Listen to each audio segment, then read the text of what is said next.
Já estamos agora abrindo a conexão. Deputado Eric, como é que estamos? Graças a Deus, tudo em paz. Deixa eu só dar uma melhorada na luz aqui, peraí. Perfeito, pode ficar tranquilo. Deputado Eric é meu amigo, né? A gente tem uma relação, participamos ambos da Mensa Brasil e Mensa RS, nossa associação, e conversamos bastante já nas nossas reuniões e finalmente eu consegui trazê-lo aqui para uma live nossa aqui, e num momento interessante da política, com a saída do Sérgio Moro, que é um juiz, que é uma carreira jurídica, assim como eu e o deputado, que é procurador de Estado. E o deputado, né, nós vamos sugerir e nós vamos conversar, então, sobre a questão Moro, a saída abrupta do Moro do governo. Mas tem federal. Assunto pra caramba pra gente falar, né?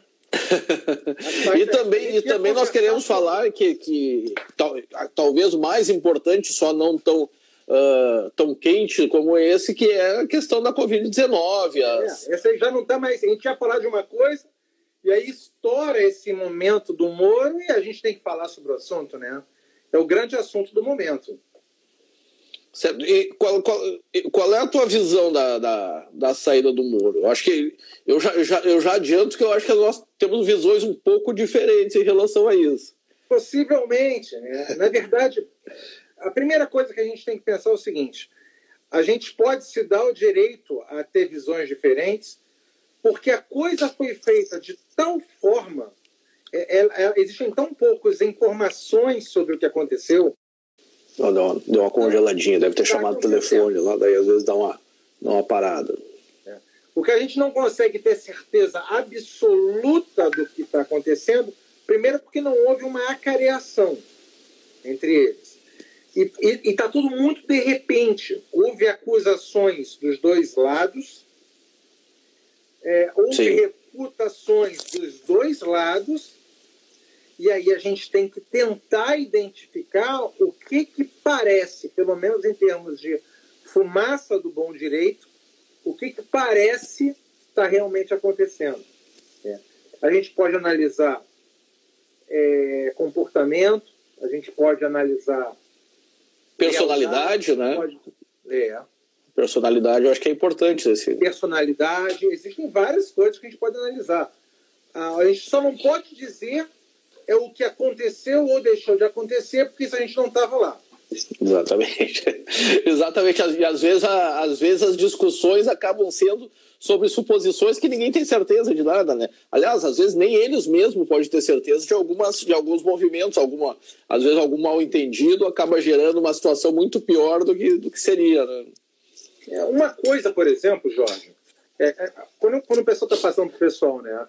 Eu e o Jorge, nós somos amigos, então a gente conversa com tranquilidade sobre qualquer assunto, né? Se nós fôssemos colegas de trabalho, também conversaríamos com tranquilidade. E quando eu falo com tranquilidade, sem ter medo do que vai falar, exatamente. Sobre alguma coisa. Isso acontece com colegas de trabalho. E também acontece com relação de chefia e subordinado, né? Quando você tem essa relação de confiança, às vezes você fala as coisas sem ficar cheio de dedos. Se você pega uma conversa entre nós dois e você vai ali na ponta da espada, tu vai poder pegar uma interpretação ruim sobre alguma coisa. Isso é muito natural, né? Até a conversa de você com a tua esposa, às vezes você fala uma coisa que não quer dizer exatamente aquilo. Mas aliás, conversa de casal é a mais fácil de dar mal entendido, né? Coisa mais comum possível. E às vezes você fala uma coisa não querendo dizer exatamente aquilo, mas de uma forma figurada, ou de uma forma irônica, uma forma sarcástica, né? Então isso tem que ser levado em consideração. Não pode ser no fio da espada. Aqui, a minha esposa está me dando tchauzinho, estou dando tchauzinho para ela agora. Então, é a primeira coisa que a gente tem que analisar, né? Só um primeiro ponto, antes da gente falar sobre o que aconteceu antes, durante e depois, é a velocidade com que as informações chegaram no primeiro momento e a supressão dessas informações num segundo momento. O Moro comunicou, não foi ao chefe dele a sua saída, ele comunicou para a imprensa, não é uma coisa boa de se fazer. Primeiro ponto, isso tem que ser pacífico, né? Se você aceitou um convite meu para sair, é para mim que você vai dizer que tu... Se você aceitou um convite meu para entrar, é para mim que você vai dizer que tu vai sair. Não vou ali tentar resolver, claro. A primeira coisa, isso aqui não pode ter discussão, tá? Mesmo que seja, olha só, tu vai tomar banho, eu não concordo com o que tu falou, eu me despeço, e nem que seja brigando, tem que falar comigo. Sim. É a primeira coisa. Isso não pode ter discussão, né? E a segunda coisa que eu acho que é extremamente questionável são os tempos dos prints que ele fez antes de se demitir, né? Porque, veja, até para a própria deputada federal, que por acaso é a afilhada dele de casamento, ele mandou uma mensagem e printou no minuto seguinte. Isso já demonstra que ele estava de casa pensado, né? Isso é, no mínimo, mau caráter. Não estou falando que ele está certo, que ele mentiu, que ele falou do presidente, que o presidente está certo, não estou falando disso. Eu estou falando que ele não comunicou o chefe dele a demissão, comunicou para a mídia, que já é, de per si, um ato de mau caratismo, não se faz isso. E o segundo, ele falar algo de caso pensado, já plantando informações, porque foi isso que ficou muito claro nas conversas com a deputada federal Carla Zambelli. Não sei qual é a tua posição sobre isso. Não, perfeito. Essa questão do print eu não sabia, não me informei pela imprensa. O que eu acho, o que me parece, é que eles não estavam conversando fazia tempo, né? Isso já é alguma coisa complicada. Eu acho que é uma situação complexa. Né? Tem o ministro e o presidente. Eles já se falaram no dia anterior, Sérgio. No dia anterior, chamei de Sérgio contra Sérgio Moro. No dia anterior já tinham se falado, né? Sim, mas daí também de que forma eles se conversavam? Eles conversavam, trocavam ideia, ou tipo assim, vamos resolver aqui, vamos sentar aqui, fecha a porta, tira as facas e vamos conversar? Ou era uma conversa de presidente para ministro, de patrão para empregado, como muitos dizem? Porque o grande problema, ou a grande questão que acontece é que, a mim parece que o Sérgio Moro não tirou a toga. Né? Ele não se despiu. Ele não se despiu da função de juiz. Né? Então, e isso não foi pedido para ele também. Ele foi convidado pelo presidente para trabalhar. E se eu sou convidado, eu sou juiz, se eu sou convidado para trabalhar, né? Se eu sou convidado para sair da magistratura, que já é uma situação que eu tenho aproximadamente o mesmo tempo que ele, para sair da magistratura. Eu só posso acreditar que a pessoa queira eu pelas minhas qualidades e, inclusive, pelos meus defeitos. Né? Ninguém vai me chamar para dizer, Jorge, tu vem trabalhar com a gente, mas tu vai ser completamente diferente do que tu é. Né? Isso não pode. Né? Não pode. Então, no momento que ele foi convidado, né, ele disse, bom, eu fui convidado porque eu sou um cara que tem um destaque no combate à corrupção, tem um destaque na minha atuação, eu sou um juiz linha dura, para mim não tem facilidade, eu vou em cima dos poderosos. É isso que foi comprado, né, e é isso que ele podia entregar. E eu acho que a gente tem uma outra situação que eu até estava comentando com os amigos, que foi a questão do Mandetta, né, aquela tempestade perfeita, né? Porque o que aconteceu com o Mandetta? O Mandetta era, pelo menos para mim, ele não era uma figura importante, mas foi uma figura que cresceu bastante em importância, certo ou errado, correto ou não, mas me parece até que ele teve ele soube se vender para a imprensa, com aquelas entrevistas ao vivo todo dia, e ele cresceu bastante. Cresceu. E o Mandetta é político, ele não é um técnico. Sim, ele é político, exatamente, exatamente. Essa é a diferença. Aí é que eu quero chegar. Ele é político. Ele cresceu bastante e foi alvo de uma lenta fritura. Né? Então ele foi, sai, não sai, tira, não tira. Então o Mandetta se deslumbrou um bom bocado? Eu creio que sim. Claro, sim, com certeza. E eu não quero nem entrar no mérito de que o Sérgio Moro é um juiz muito bom, tá? Isso é indubitável. Que nós somos gratos a ele pelo que ele fez pelo Brasil, isso também não pode ser discutido. Mesmo que alguém haja errado no futuro, o que ele fez no passado de bom tem que ser louvado. Eu, particularmente, sou muito grato ao que o Moro fez. Tá? Eu agradeço a ele pela condução da Lava Jato, pelo juiz que ele foi, tá? Pela forma com que ele conduziu os inquéritos contra o Lula e contra de uma série de outros denunciados. Só que como político, como ministro, ele foi mediano. Tá? Como político, ele não é político, né? Ele não é político. Tá? Eu digo como político, eu digo como ministro. Sim, né? Como ministro mediano. Né? Não foi nada demais. Né? Não foi ruim, mas definitivamente não foi bom. E, para mim, como juiz, ele foi excelente. Olha aqui, ó. O 1005-10 dizendo aqui, ó, concordo contigo, 1005-10. Foi excelente como juiz, tá? Só que como ministro, para mim, ele deixou muito a desejar. Primeiro que ele não se manifestou contra o abuso de diversos governadores quando eles usaram a força contra a população no seu direito de ir e vir. Tá? Eu esperava uma manifestação dele contra isso. Eu também... Que daí era uma atribuição dele, né? Ele estaria atuando dentro da atribuição dele de ministro, tá certo? Ministro da Justiça. Eu também esperei dele uma manifestação coerente e contrária à liberação de bandidos por causa, supostamente, do Covid-19.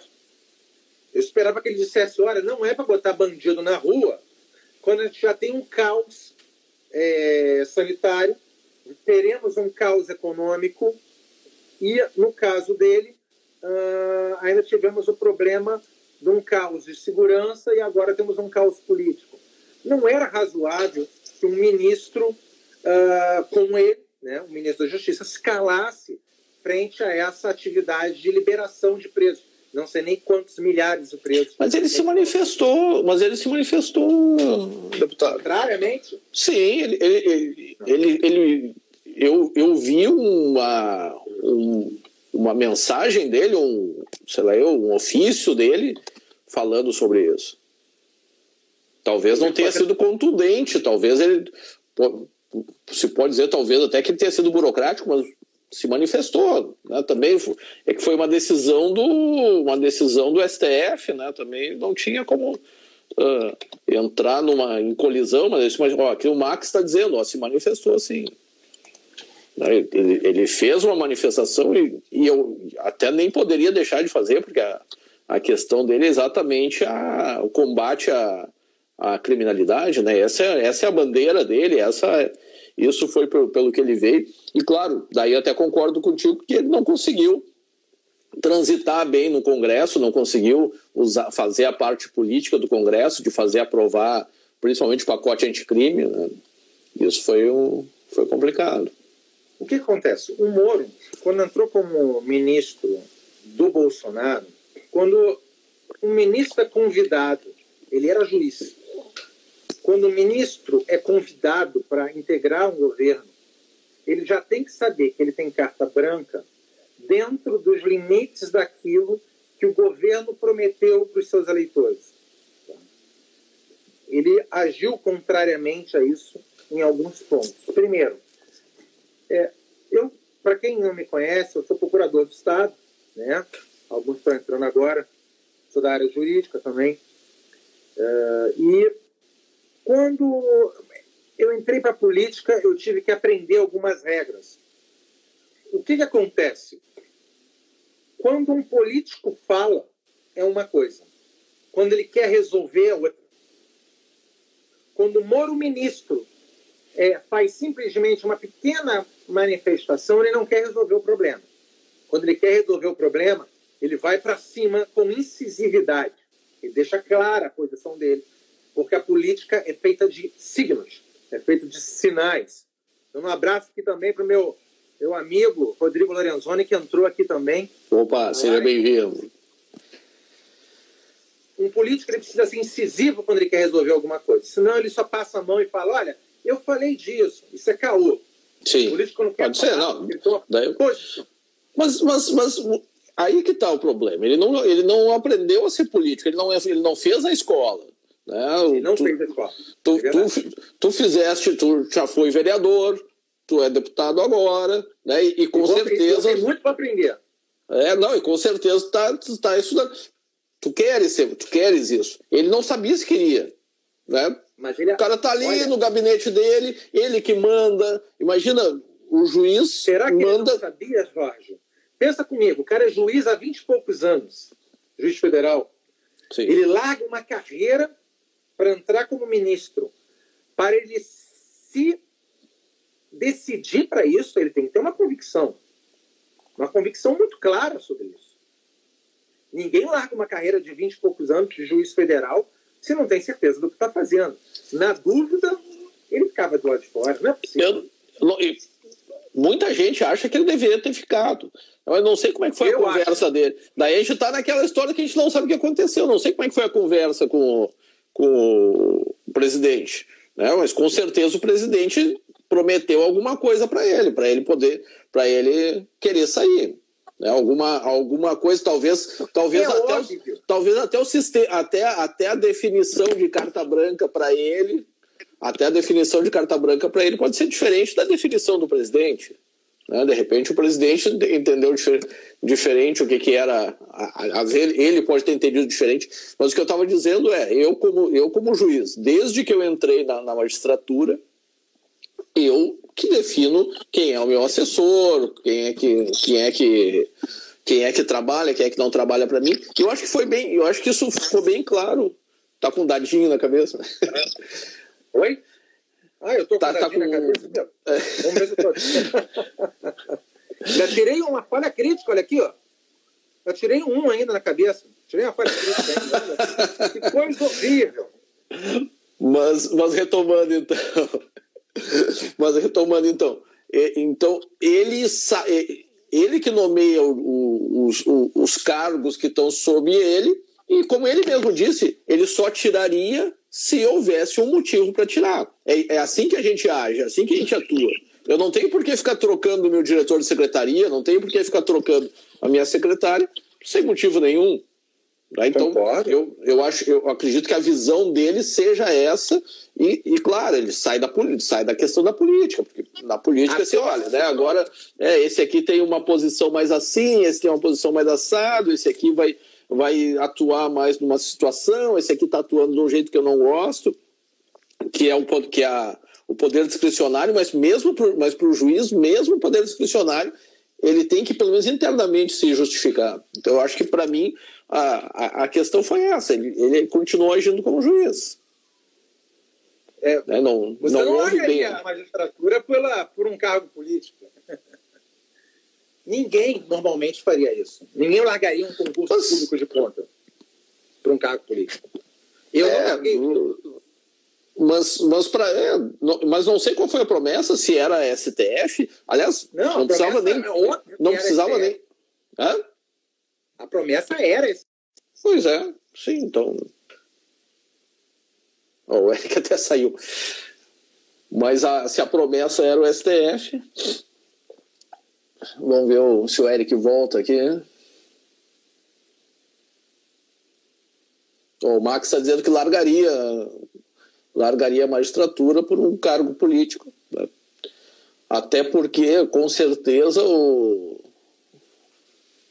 Moro agora não vai ficar desempregado, não vai ficar numa fila do seguro-desemprego. Então a gente não tem essa dúvida. Pessoal, quem quiser fazer perguntas, use o aviãozinho ali, que daí fica mais fácil da gente examinar as perguntas. Vamos ver se alguém já fez alguma pergunta aqui. Moro se candidato. Essa pergunta é boa. Giorgio, excelente. Essa pergunta é a pergunta de $1 milhão. Ó, tem um pedindo. Tem um aqui fazendo propaganda aqui.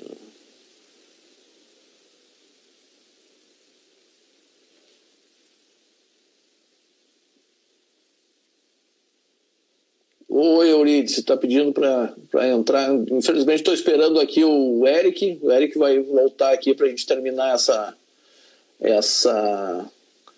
live. Eu acho que ele tem um problema técnico. Daqui a pouco ele está de volta.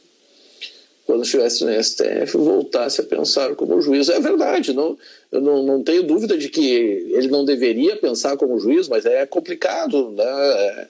É difícil, imagina 22 anos de magistratura, tu tem que trocar um chip de uma hora para outra. Assim, não, eu pensava como juiz, agora eu resolvi pensar. Ó, o Eric está entrando de novo aqui.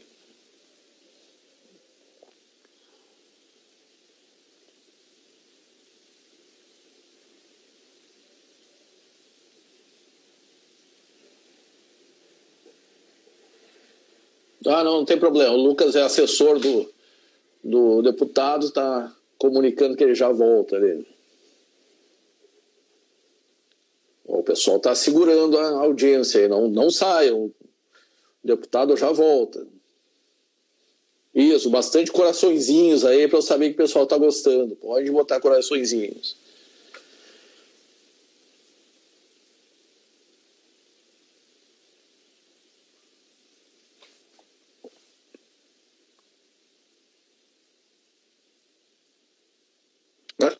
Nós também amamos vocês. Pode botar os coraçõezinhos. Tá caída a bateria do celular aqui agora. Sim, isso aí acontece. Eu tenho todo um esquema aqui para ficar carregando celular, iluminação. A gente vai aprendendo essas coisas. É que eu nunca tinha feito assim com o Instagram, aqui direto pelo celular. Geralmente eu passo com um computador do lado. Sim. Vamos aprendendo. Onde é que a gente estava falando mesmo? Eu estava falando, então, a gente estava falando do que aconteceu para ele, aliás, que ele saiu da magistratura, deixou a magistratura e não trocou o chip. Ele não pegou o chip de político. Isso aí eu acho que é inegável. Isso aí eu acho que a gente pode. Eu pedi a senha do Wi-Fi da Cíntia, que é minha vizinha aqui, ó. Tá bem. A Cíntia é nossa colega também, né? A Cíntia. Sim, a Cíntia, o Sandro. Você é meu colega de frente, sabia que você é meu colega de frente, né? Sim. Falávamos aqui, falávamos do Sérgio Moro ter se manifestado. Ele se manifestou sim, mas ele falou o seguinte, ele falou que é preciso uma análise caso a caso para não liberar detentos envolvidos em facções criminosas. Então, veja, ele foi a favor da liberação dos criminosos. Ele só foi contrário à liberação daqueles que eram ligados a facções criminosas. Mas aqui cabe duas coisas. Primeiro, quando o cara vai preso, ele necessariamente fica dentro de uma facção criminosa. Porque senão ele não sobrevive lá dentro. Primeira coisa. Então tu não vai soltar nenhum. Porque todos eles vão ser ligados à facção criminosa. Quando o cara entra na cadeia, ou ele entra para uma facção, ou ele vai morrer. Não tem papo. Ele tem que se enquadrar. Então não era para liberar. Então eu acho que ele se omitiu quanto a isso. Ou então fez como político geralmente faz. E eu falo isso porque eu sou político. Tá? Eu falo mal do carioca porque eu sou carioca. Eu falo mal do político porque eu sou político. Mas a maneira de você se comportar é diferente. Ele ali agiu como político de terceira categoria. Ele não quis resolver. Ele só falou, olha, é por aqui. Não estava querendo resolver. Então essa é uma crítica como juiz. Ou como juiz. O juiz oficia. O juiz não vai lá, não, olha só, não faz isso, não faz aquilo. O juiz oficia. Oficiei. Né? Fiz a minha parte. Exatamente. Ele continuou sendo juiz. Esse é o meu ponto. Equivocadamente. Ele errou em ter sido continuado a ser juiz e não exercer a política na sua plenitude. Isso foi um erro dele. Mas ele deu umas juizadas ali, né? Falando, autoritariamente falando, né? Ele não compreendeu que o presidente é o Jair, não é ele. E ele devia, sim, um respeito hierárquico a ele. O Camilo de Monte está lembrando aqui, ó, que não necessariamente há os presos por pensão. Né? Cá entre nós, aqui, acho que o preso por pensão nem preso deveria estar. Né? Mas isso aqui é uma outra discussão. Esses realmente não têm nem porquê, não tem nem risco para a sociedade. Né? Sim. Cara, é preso por pensão, pô. Na verdade, a prisão por pensão já é uma coisa meio antiquada demais. Deveria ter simplesmente trancar, ou então fazer uma penhora. Tem que ser coercitivo, né? O cara deve pensão, tem que ser coercitivo. E ponto final, né? E aí, como é que acontece? Eu acho que a gente pode até avançar nessa discussão, Jorge, que é a forma, ou vamos falar sobre a forma que o juiz saiu, que o Moro saiu, ou vamos falar dos motivos dele? O que tu quer pegar primeiro? Pode escolher. Vamos lá. Eu acho que da forma a gente já falou bastante. Da forma, eu acho que já foi errado, né? Sim. A forma foi errada. Eu acho que ninguém discute isso. Pois é, mas a forma que ele saiu, eu acho que ele estava... Daí a questão do contexto. Ele estava chocado ainda com a história do Mandetta. Ele disse assim, bom, vamos me enfrentar. Ele é ligado ao Mandetta. A esposa dele... isso eu não sabia, mas mas em todo caso ele estava ali, estava olhando ali, pô, o cara estão fritando o cara, eu não vou ser fritado. Se querem que eu saia, ou se querem tirar o fulano lá, já vou sair e já vou dizer por que eu estou saindo. Eu acho que não sei se é o mais correto, mas eu acho plenamente justificável. O que eu não acho justificado é ele sair da forma que ele saiu. Porque é o seguinte, existem duas coisas, né? Ele saiu com um intuito de atacar a instituição, presidente da República. Ele queria atacar o indivíduo que ocupa a instituição da presidência da República. Se ele quisesse fazer de forma normal, se ele quisesse agir como juiz normalmente, ele pegaria o dado que ele coletou. Olha, eu tenho uma acusação séria contra o presidente. Olha, estou me demitindo, presidente. Ok, me demiti. Pessoal, eu me demiti porque eu não concordo com o que o presidente fez. Não é o que eu acho que ele vai fazer. Eu não concordo com o que ele fez. É diferente. E eu vou denunciar ao Ministério Público Federal o que ele fez para que isso seja apurado. Beleza. Sairia como homem. Probo. Agora, não avisar para o chefe dele que se demitiu, chega fazendo acusações, porque, veja, ele não virou e falou Bolsonaro fez isso. Ele falou, ele tinha a intenção de fazer isso. Ele falou, ele tinha a intenção de interferir no trabalho da Polícia Federal. Isso é uma percepção dele. Eu não sei se todos que nos assistem, imagino que uma boa parte aqui, são operadores de direito e sabe que ninguém mesmo em questões de crime, ninguém é punido por meras intenções. Tá? Por atos preparatórios, você ainda pode ser condenado para alguns crimes. Agora, para qualquer coisa, não. As meras intenções, aquilo que você pensa, não. E é muito difícil você dizer o presidente queria fazer tal coisa. Olha, é muito difícil você falar isso. Muito difícil. E eu acho que isso não é honesto, especialmente partindo de um operador do direito, do garbo dele. Tá? Do garbo dele. Ele poderia pegar, olha, eu tenho dados aqui, o presidente agiu errado, ele falou comigo no WhatsApp que queria trancar as investigações. Aliás, uma das coisas que ele insinuou, isso é uma insinuação, né, é que o presidente tinha intenção de interferir nas investigações que o STF está conduzindo sobre as questões... aquele inquérito do fim do mundo, né, que é o inquérito do Alexandre de Moraes das fake news. eu acho que a gente merece uma análise por dois vieses. Primeiro, como ele mesmo disse, o inquérito é conduzido pelo STF, os delegados são vinculados ao STF, todo mundo responde ao STF. Portanto, substituir o chefe da Polícia Federal não teria nenhuma interferência nessa investigação. Então, não pode dizer que o presidente queria trocar o chefe da Polícia Federal por conta disso, porque não teria nenhum tipo de ingerência em cima do inquérito conduzido pelo Supremo Tribunal. A segunda coisa é que o presidente está querendo trocar esse indivíduo desde a metade do ano passado. Palavras do próprio Sérgio Moro, que tuitou sobre isso.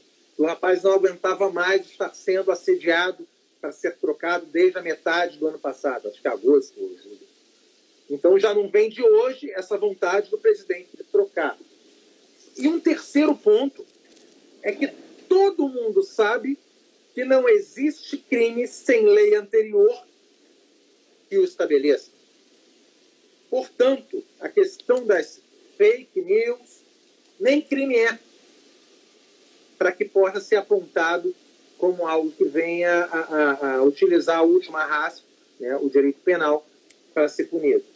Então, são três elementos que eu acho que não podem concordar com aquilo que o Sérgio Moro falou sair. Para mim, parece que ele queria sair por outros motivos, e eu tenho a minha opinião pessoal sobre isso, e está procurando argumentos. Eu acho que ele ficou com raiva por outra coisa e está utilizando esses argumentos. Sobre isso aqui, e sobre essa questão do... É possível. Às vezes, eu tenho estudado muito neurociência, às vezes a gente tem um motivo e nem a gente sabe esse motivo e acaba encontrando, acaba identificando outros e informando outros, porque, né, talvez não se sinta seguro em relação ao que está levando a essa situação. Pode ser. Pode ser. Tem uma pergunta aqui que eu vou ter que fazer já para Sérgio Moro 2022. É possível? É um projeto dele? É uma ideia dele? Possível é viável? Possível é. Assediado ele está sendo. Se não me engano, ele já foi filiado no passado, antes de ser juiz. Né? Não, isso disseram que não é. Teve um Sérgio Moro que era um parente dele, que foi filiado do PSDB, mas ele nunca foi. Não é ele? Então não é ele. Mas ele tem direito a se concorrer, tudo bem? Sim, tem tamanho para isso. Só que isso aqui é até uma análise mais profunda que a gente pode fazer. Sob a minha perspectiva, a maneira com que ele tem conexões junto ao PSDB, ele tem conexões junto ao PSDB, a esposa dele tem conexões junto ao PSDB, e quem acompanha as discussões da direita, especialmente aqueles que acompanham o professor Olavo, conhecem muito bem aquilo que a gente chama de estratégia das tesouras, né? que é a esquerda radical e a esquerda soft, como a gente diz, se não cair para uma, cai para outra. Só que com o supercrescimento da esquerda radical, né, a esquerda soft começa a se sentir sobrepujada. Então, o que ela faz? Ela precisa restabelecer o equilíbrio para que ainda para as tesouras continuarem funcionando. Então, ela dá um golpe forte na esquerda radical, tá? E é por isso que o PSDB se aliou a todas as insurgências contra o PT, né, que é a esquerda radical do momento, por mais que agora ele esteja colocado na lama, equilibra as pontas e agora é o momento. E aí a questão ideológica é colocada um pouco em segundo plano e os objetivos individuais colocam-se em primeiro plano. E tenta agora a esquerda soft ganhar, se sobrepujar e efetivamente exercer o poder. Isso é natural dos movimentos de pêndulo que saem da direita para a esquerda ou do movimento de pêndulo que sai da esquerda radical para a esquerda soft. É por isso que Moro, em 2022, representa, sim, a esquerda soft tentando alcançar o poder. E tomando esse gancho, eu vou te falar qual é a minha opinião pessoal do motivo pelo qual Moro saiu do governo Bolsonaro. Tá? Uma coisa que foi falada pelo presidente na manifestação, na coletiva dele, depois da saída do Moro. Foi que ele disse: você pode tirar o Valeixo depois que me indicar para o STF. Observe, eu vou reiterar, o que eu vou falar agora não foi falado em lugar nenhum, nem pelo presidente, nem pelo Moro, mas é uma percepção minha e é uma coisa que eu acho que aconteceu. Uhum. Eu acredito, e isso é uma discussão que já aconteceu. A primeira informação é uma discussão que já acontece dentro de diversos fóruns de direita. Todos sabendo que Moro era altamente cotado para o STF, que existia, sim, essa conversa entre o presidente e o ex-ministro e ex-juiz, desde antes dele ser ministro, por óbvio. O problema é que ninguém sabia quais eram as opiniões do juiz Sérgio Moro sobre questões de moral de alta profundidade, sobre questões da sociedade em geral. Ninguém sabia qual era a opinião dele sobre questões profundas. Os grandes cases, né, que estão sendo discutidos, ninguém sabia. Ao longo do tempo. De fato, ele não tem uma opinião muito clara em relação a isso, né? Ele é um linha dura em relação à criminalidade, que isso é uma pauta de direita, né? O combate ao crime, mas de fato outras coisas. E aconteceu ainda a questão dele ter nomeado aquela moça dos direitos humanos ali também, né? Que também foi. Então, houve algumas coisas, né? Primeiro, ele recrutou uma abortista, né, para o governo. Essa menina, se não me engano, ela tinha essas tendências, né? Ele não sabia que era Lona Zabó. Então ele começou a demonstrar alguns posicionamentos dele sobre questões que são muito caras à parcela conservadora da população. Moro começou a se demonstrar pró-aborto, começou a se demonstrar desarmamentista. O Jéder Nunes está aqui. Ó, teve um comentário que o Jéder colocou. Verdade. Ele começou a se mostrar desarmamentista, pró-aborto, que são pontos nevrálgicos dos conservadores. E o Bolsonaro é um conservador, por essência. Quando ele começou a demonstrar esses pensamentos dele, obviamente, os pensamentos do presidente começaram a ir para outro lado. Porque ele não vai colocar, jamais, uma pessoa pró-aborto e uma pessoa desarmamentista no STF. Porque a pessoa que pensa assim, ela pensa em contrário àquilo que os conservadores pensam em diversos outros assuntos. Quando começou a ficar claro para ele que ele não seria nomeado ao STF pelos posicionamentos que ele tem, ele começou a tomar um outro pensamento, isto é, ou ele ia fazer uma alta aposta na carreira política dele, ou ele ia tentar apostar na virada de mesa, nessa virada de mesa das tesouras, em que o PSDB pudesse efetivamente tomar o poder novamente, a esquerda sofre PSDB, ou mesmo um PMDB da vida que é mais centro, e ele pudesse ser nomeado por outro presidente que não o Bolsonaro. Ou então cair nas graças de tecnocratas ou de acadêmicos que pudessem colocar ele numa universidade de Colômbia, por exemplo, né? E ele sair causando do governo e vender a biografia dele por alguns milhões de reais e poder fazer o pé de meia dele por outros motivos, porque ele não seria mais nomeado ao STF.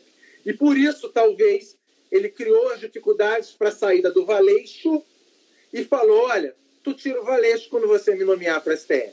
E essa é a minha opinião do que pode ter acontecido efetivamente por baixo dos panos, que tenha levado o presidente a dizer que o Moro teria dito isso para ele. Claro que isso é uma percepção minha, somado diversos outros elementos que eu expliquei aqui. Não acho que isso seja absurdo, acho que isso pode ter sido provável, mesmo que não tenha sido verbalizado. Eu acho que isso pode ter levado o Moro a tomar essas decisões que talvez tenham enebriado ou tornado nublado os pensamentos dele e dado o passo errado na saída do governo. Essa é a minha percepção do que aconteceu. É uma percepção respeitável, não é nenhuma teoria da conspiração impossível. Eu não ouvi ninguém falar sobre isso. Até porque o Moro,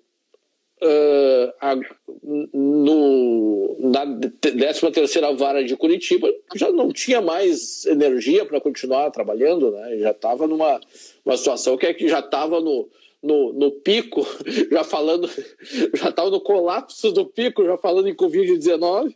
Então, né, a questão dele não tinha uma outra situação a não ser tentar o STF, né? Ministério da Justiça, STF é um caminho natural, né? Grande número. Ele seria indicado. Grande número de. Sim, mas talvez.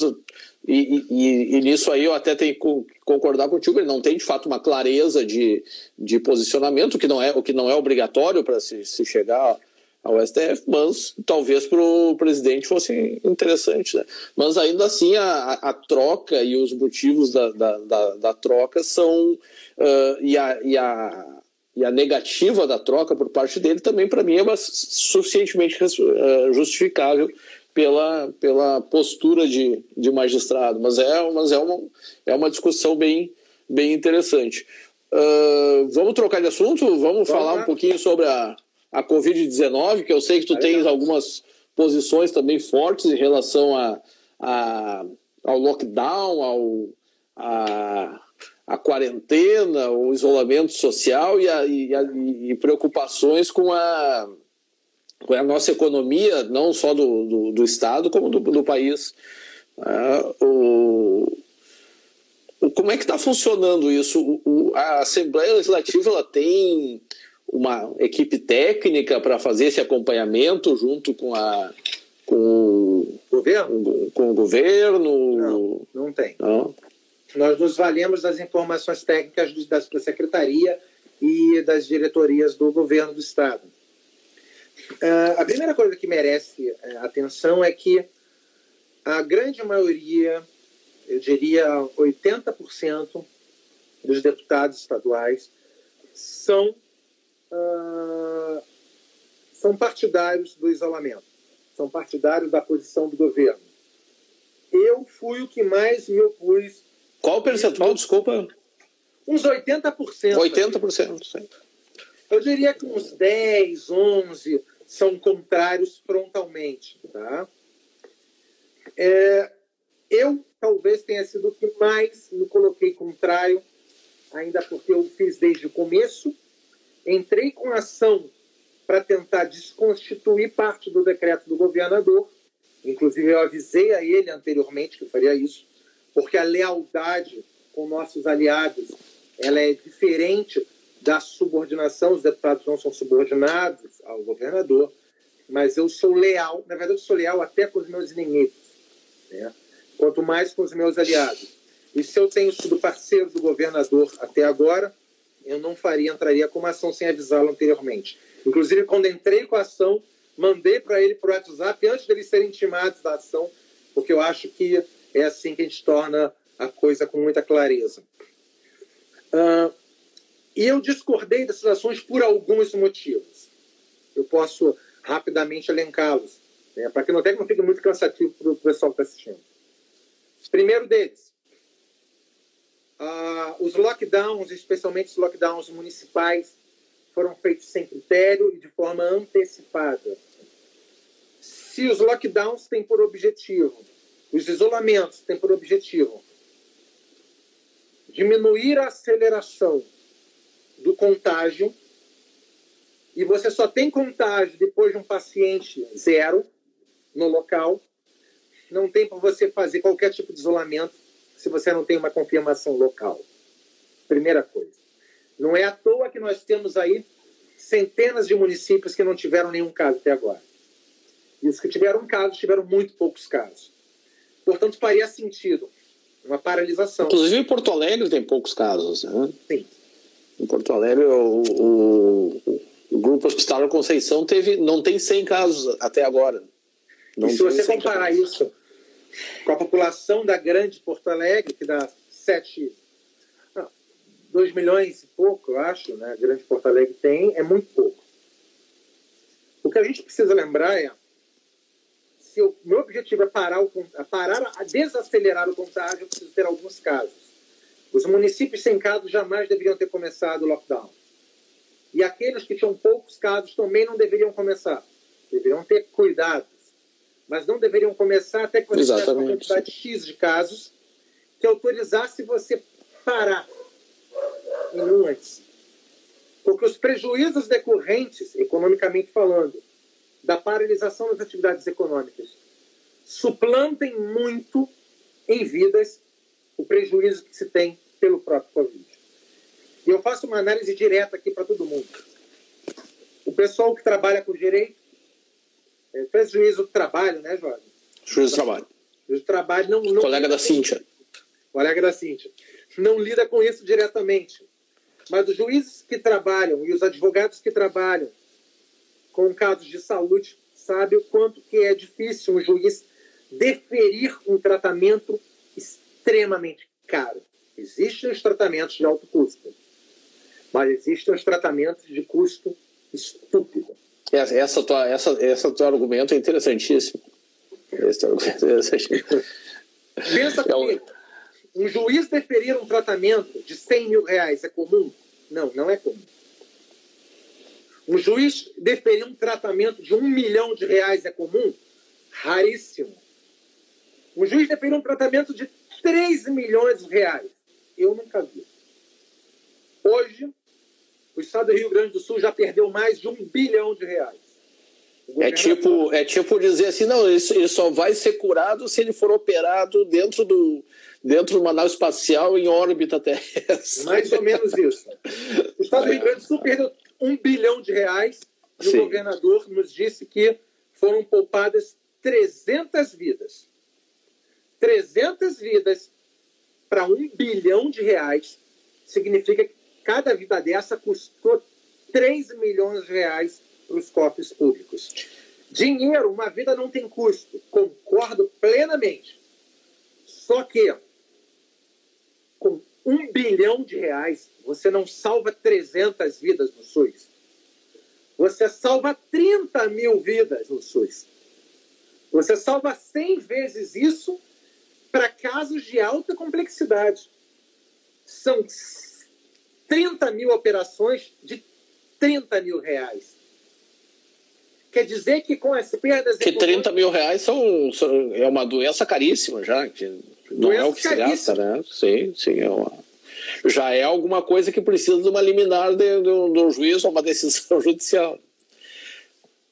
São tratamentos, são operações inteiras. Mas o que me parece, Eric, nisso é que se começou bem, se começou certo.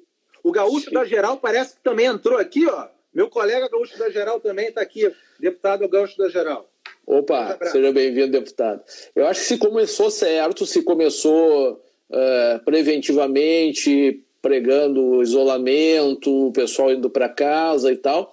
Só que lá pelas tantas mudou, o pessoal esqueceu que a gente estava tentando evitar um colapso e parece que a ideia mudou para contaminação zero. Ninguém vai pegar, né? Ninguém vai adoecer. Deixa eu responder aqui para Jaque Bertazzi, ô Jorge. Não deve haver limite de gasto para a vida. Eu concordo com isso. Só que se você tiver que escolher entre salvar 300 vidas e salvar 30 mil vidas, o que tu vai escolher? Porque o Estado ele recebe uma quantidade de dinheiro que vem dos impostos. E esse dinheiro que vem dos impostos, ele também tem um limite, porque nós já pagamos impostos muito altos. Hoje o Estado do Rio Grande do Sul paga 82% de tudo que arrecada para pagar pessoal. E se você para a atividade econômica, que é isso que gera os impostos, o Estado não vai ter dinheiro para poder salvar vidas. É isso que eu estou dizendo. Isso eu estou falando para Jaque Bertazzi. Sim. A gente quer salvar vidas, só que eu preciso salvar o máximo de vidas possível com uma quantidade de dinheiro. No mês foram 700 milhões perdidos. Isso é tudo que o SUS gasta. O SUS salva dezenas de milhares de vidas todos os meses. E por causa de uma paralisação pelo Covid-19, você perdeu o dinheiro que salvaria dezenas de milhares de vidas. E, aparentemente, você só salvou 300 com isso.